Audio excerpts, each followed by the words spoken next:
आज की कहानी का विषय है प्रभु श्री राम को भारत की आत्मा क्यों कहा जाता है। राम यह शब्द दिखने में जितना सुंदर है उससे कहीं अधिक महत्वपूर्ण है इसका उच्चारण। राम कहने मात्र से शरीर और मन में अलग ही तरीके की प्रतिक्रिया होती है जो हमें आत्मिक शांति देती है। हिंदू धर्म के 4 आधार स्तंभों में से एक हैं प्रभु श्री राम। भगवान श्री राम ने एक आदर्श चरित्र प्रस्तुत करके समाज को एक सूत्र में बांधा था। कहा जाता है कि भारत की आत्मा है प्रभु श्री राम। आइए जानते हैं भगवान राम के बारे में 12 रोचक तथ्य। नंबर 1, भगवान राम एक ऐतिहासिक महापुरुष थे और इसके पर्याप्त प्रमाण हैं। शोधानुसार पता चलता है कि भगवान राम का जन्म 5114 ईस्वी पूर्व हुआ था। चैत्र मास की नवमी को रामनवमी के रूप में मनाया जाता है। उपरोक्त जन्म का समय श्री राम की वंश परंपरा और उनकी पीढ़ियों से भी सिद्ध होता है। अयोध्या के इतिहास और अयोध्या की वंशावली से भी यह सिद्ध होता है। अगला है, वैवस्वत मनु के 10 पुत्र थे। उनमें से एक इक्ष्वाकु के कुल में रघु हुए, रघु के कुल में राम हुए, राम के पुत्र कुश हुए, कुश की 50वीं पीढ़ी में शल्य हुए जो महाभारत के काल में कौरवों की ओर से लड़े थे। शल्य की 25वीं पीढ़ी में सिद्धार्थ हुए जो शाक के पुत्र शुद्धोधन के बेटे थे। इन्हीं का नाम आगे चलकर गौतम बुद्ध हुआ। यह नेपाल के लुम्बिनी में रहा करते थे। सिद्धार्थ के बाद राहुल, प्रसेनजीत, क्षुद्रक, कुलक, सुरथ, सुमित्र हुए। जयपुर राजघराने की महारानी पद्मिनी और उनके परिवार के लोग यह दावा करते हैं कि वो राम के पुत्र कुश के वंशज हैं। महारानी पद्मिनी ने एक अंग्रेजी चैनल में कहा था कि उनके पति भवानी सिंह कुश के 309वें वंशज थे। आपको यह जानकर आश्चर्य होगा कि रामायण काल के 3 लोग आज भी जीवित हैं। इनका नाम है प्रभु हनुमान, जामवंत और विभीषण। इनके काल के पूर्व के 2 लोग भी आज तक जिंदा हैं। उनके नाम हैं विरोचन पुत्र महाबली और जमदाग्नि के पुत्र परशुराम।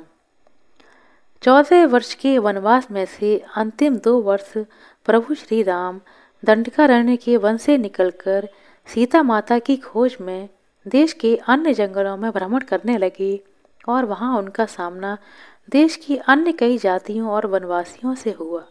उन्होंने कई जातियों को इकट्ठा करके एक सेना का गठन किया और वे लंका की ओर चल पड़े। श्री राम की सेना ने रामेश्वरम की ओर कूच किया। महाकाव्य रामायण के अनुसार भगवान श्री राम ने लंका पर चढ़ाई करने से पहले यहाँ भगवान शिव की पूजा की थी। रामेश्वरम का शिवलिंग प्रभु श्री राम के द्वारा स्थापित शिवलिंग है। इसके बाद प्रभु श्री राम ने नल और नील के माध्यम से विश्व का पहला सेतु बनवाया था और वह भी समुद्र के ऊपर। आज उसे राम सेतु के नाम से जाना जाता है, जबकि श्री राम ने इस सेतु का नाम नल सेतु रखा था। प्रभु श्री राम पर वैसे तो कई ग्रंथ लिखे गए हैं, लेकिन वाल्मीकि कृत रामायण ही प्रामाणिक ग्रंथ माना जाता है। यह मूल संस्कृत में लिखा गया ग्रंथ है। तमिल भाषा में कम्बन रामायण, असम में असमी रामायण, उड़िया में विलंका रामायण, कन्नड़ में पंप रामायण, कश्मीर में कश्मीरी रामायण, बंगाली में रामायण पांचाली, मराठी में भावार्थ रामायण आदि भारतीय भाषाओं में प्राचीन काल में ही रामायण लिखी गई। मुगल काल में गोस्वामी तुलसीदास जी ने अवधी भाषा में रामचरितमानस की रचना की, जो कि हिंदी भाषा और उससे जुड़े कई राज्यों में प्रचलित है। इसके अलावा भी अन्य कई देशों में वहाँ की भाषा में रामायण लिखी गई है। जाने माने इतिहासकार और पुरातत्व शास्त्री अनुसंधानकर्ता डॉक्टर राम अवतार ने प्रभु श्री राम और माता सीता के जीवन की घटनाओं से जुड़े ऐसे 200 से भी अधिक स्थानों का पता लगाया है जहां आज भी तत्संबंधी स्मारक स्थल विद्यमान हैं, जहां श्री राम और सीता रुके या रहे। वहां के स्मारकों, भित्ति चित्रों, गुफाओं आदि स्थानों के समय काल की जांच पड़ताल वैज्ञानिक तरीकों से की गई। इन स्थानों में प्रमुख के नाम हैं सरयू और तमसा नदी के पास के स्थान, प्रयागराज के पास श्रृंगवीरपुर तीर्थ, सिंगरौर में गंगा पार कुरई गांव, प्रयागराज, चित्रकूट, सतना, दंडकारण्य के कई स्थान, पंचवटी, नासिक, सर्वतीर्थ, पर्णशाला, तुंगभद्रा, शबरी का आश्रम, ऋष्मियुग पर्वत, कोडिकरी, रामेश्वरम, धनुषकोडी, राम सेतु और नवारा एलिया पर्वत श्रृंखला। श्री वाल्मीकि ने रामायण की संरचना श्री राम के राज्याभिषेक के बाद 5075 ईसा पूर्व के आसपास की होगी। श्रुति स्मृति की प्रथा के माध्यम से पीढ़ी दर पीढ़ी परिचालित रहने के बाद वर्ष 1000 ईसा पूर्व के आसपास इसको लिखित रूप दिया गया होगा। इस निष्कर्ष के बहुत से प्रमाण मिलते हैं। प्रभु श्री राम के काल में नदी में नाव और पोत चला करते थे। इसी काल में कुछ लोगों के पास विमान भी होते थे जिसमें 4 से 6 लोग बैठकर यात्रा कर सकते थे। रामायण के अनुसार सावर के पास वायुयानों के साथ ही कई समुद्री जलपोत भी थे। रामायण काल में शतरंज खेला जाता था और इस खेल का आविष्कार लंका की राजा रावण की रानी मंदोदरी ने किया था। तब इसे चतुरंग कहा जाता था। यह भी कहा जाता है कि राम के काल में पतंग भी उड़ाई जाती थी। राम और रावण युद्ध केवल धनुष, बाण और गदा भाला जैसे अस्त्रों तक सीमित नहीं था। कहते हैं कि युद्ध के दौरान राम सेना पर सद्दासुर ने एक ऐसा विकट अस्त्र छोड़ा जिससे सुवेल पर्वत की चोटी को सागर में गिराते हुए सीधे दक्षिण भारत के गिरी को भी समुद्र में गिरा दिया था।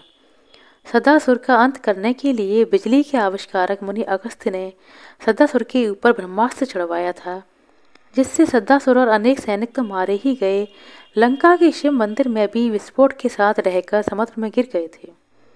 इसी तरह उस काल में भी दूरबीन हुआ करती थी।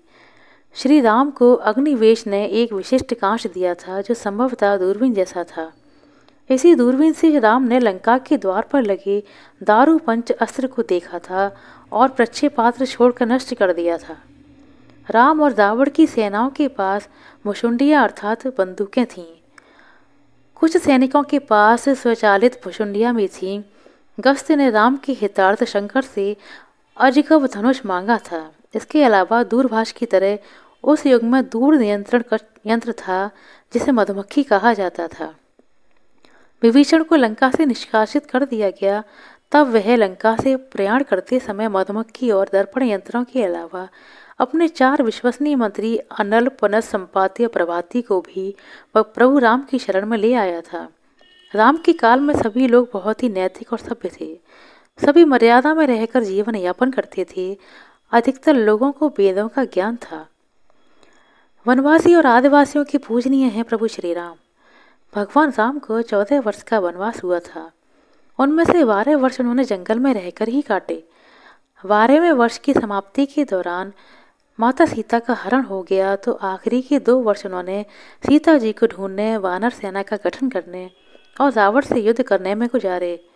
14 वर्ष के दौरान उन्होंने बहुत ही महत्वपूर्ण कार्य किए, जिसके चलते आज भी हमारे देश और देश के बाहर राम संस्कृति और धर्म को देखा जा सकता है। प्रभु श्री राम ने वन में बहुत ही सादगी भरा तपस्वी जीवन जिया। वे जहाँ भी जाते थे तो 3 लोगों के रहने के लिए एक झोपड़ी बनाते थे।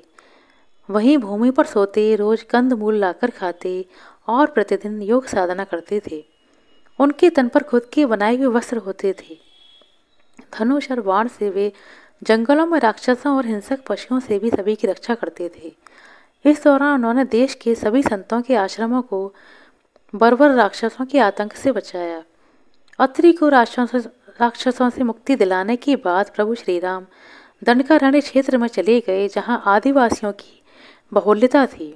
यहाँ के आदिवासियों को बाणासुर के अत्याचार से मुक्त कराने के बाद प्रभु श्री राम 10 वर्षों तक आदिवासियों के बीच में रहे। उन्होंने वनवासी और आदिवासियों के अलावा निषाद, वानर, मतंग और रीछ समाज के लोगों को भी धर्म, कर्म और वेदों की शिक्षा दी। वन में रहकर उन्होंने वनवासी और आदिवासियों को धनुष एवं बाण बनाना सिखाया, तन पर कपड़े पहनना सिखाया, गुफाओं का उपयोग रहने के लिए कैसे किया जाए यह बताया और धर्म के मार्ग पर चलकर अपने रीति रिवाज कैसे संपन्न करें यह भी समझाया। उन्होंने आदिवासियों के बीच परिवार की धारणा का भी विकास किया और एक दूसरे का सम्मान करना भी सिखाया। उन्हीं के कारण हमारे देश में आदिवासियों के कबीले नहीं समुदाय होते हैं और उन्हीं के कारण देश भर के आदिवासियों के रीति रिवाजों में समानता पाई जाती है। भगवान श्री राम ने ही सर्वप्रथम भारत की सभी जातियों और संप्रदायों को एक सूत्र में बांधने का कार्य किया, जो कि अपने 14 वर्ष के वनवास के दौरान किया गया। एक भारत का निर्माण कर उन्होंने सभी भारतीयों के साथ मिलकर अखंड भारत की स्थापना की थी। प्रभु श्री राम की 2 बहनें भी थीं, एक का नाम शांता और दूसरी का नाम कुकी था। हम यहाँ आपको शांता जी के बारे में बताएंगे। दक्षिण भारत की रामायण के अनुसार श्री राम की बहन का नाम शांता था, जो चारों भाइयों से बड़ी थी। शांता राजा दशरथ और कौशल्या की पुत्री थी, लेकिन जन्म होने के कुछ वर्षों बाद कुछ कारणों से राजा दशरथ ने शांता को अंग देश के राजा रोमपद को दे दिया था। भगवान श्री राम की बड़ी बहन का पालन पोषण राजा रोमपद और उनकी पत्नी वर्षिणी के द्वारा किया गया, जो महारानी कौशल्या की बहन अर्थात श्री राम जी की मौसी थी। श्री राम ने सीता का परित्याग नहीं किया था। पहले रामायण 6 कांडों में होती थी, उसमें उत्तरकांड नहीं होता था। फिर बौद्ध काल में उसमें राम और सीता जी के बारे में सच झूठ लिखकर उत्तरकांड जोड़ दिया गया। उस काल से ही इस कांड पर विद्वानों ने घोर विरोध जताया था, लेकिन इस उत्तरकांड के चलते ही साहित्यकारों, कवियों और उपन्यासकारों को लिखने के लिए एक नया मसाला मिल गया और इस तरह राम धीरे धीरे बदनाम होते गए। विपिन किशोर सिन्हा ने एक छोटी शोध पुस्तिका लिखी है जिसका नाम है प्रभु राम ने सीता का परित्याग कभी किया ही नहीं। यह किताब संस्कृति शोध एवं प्रकाशन वाराणसी ने प्रकाशित की थी। इस किताब में वे सारे तथ्य मौजूद हैं जो यह बताते हैं कि प्रभु राम ने कभी सीता जी का परित्याग नहीं किया। राम कथा पर सबसे प्रामाणिक शोध करने वाले कामिल बुल्के का स्पष्ट मत है कि वाल्मीकि रामायण का उत्तरकांड मूल रामायण के बाद की गई पूर्णतः प्रक्षिप्त रचना है। श्री राम के द्वारा जल समाधि लेने की घटना को हिंदू दलितों का धर्मांतरण करने वाले आलोचकों ने आत्महत्या करना बताया। मध्यकाल में ऐसे बहुत से साधु हुए जिन्होंने जीवित रहते हुए सभी के सामने धीरे धीरे देह छोड़ दी और फिर उनकी समाधि बनाई गई। राजस्थान के महान संत बाबा रामदेव ने जीवित रहते समाधि ली थी, तो क्या हम यह कहें कि उन्होंने आत्महत्या कर ली? दरअसल अयोध्या आगमन के बाद राम ने कई वर्षों तक अयोध्या के राजपाट को संभाला और इसके बाद गुरु वशिष्ठ और ब्रह्मा ने उनको संसार से मुक्त हो जाने का आदेश दिया। एक घटना के बाद उन्होंने जल समाधि ले ली। प्रभु श्री राम ने सरयू नदी में जल समाधि ले ली थी। आश्विन पूर्णिमा के दिन मर्यादा पुरुषोत्तम राम ने अयोध्या से सटे फैजाबाद शहर के सरयू नदी के किनारे जल समाधि लेकर महाप्रयाण किया था। श्री राम ने सभी की उपस्थिति में ब्रह्म मुहूर्त में सरयू नदी की ओर प्रयाण किया। उनके पीछे थे उनके परिवार के सदस्य भरत, शत्रुघ्न, उर्मिला, मांडवी और श्रुतकीर्ति। ओम का उच्चारण करते हुए वे सरयू के जल में एक एक पग आगे बढ़ते गए और जल उनके हृदय और अधरों को छूता हुआ सिर के ऊपर चढ़ गया। आशा करते हैं दोस्तों आपको हमारे द्वारा दी गई जानकारी अच्छी लगी होगी।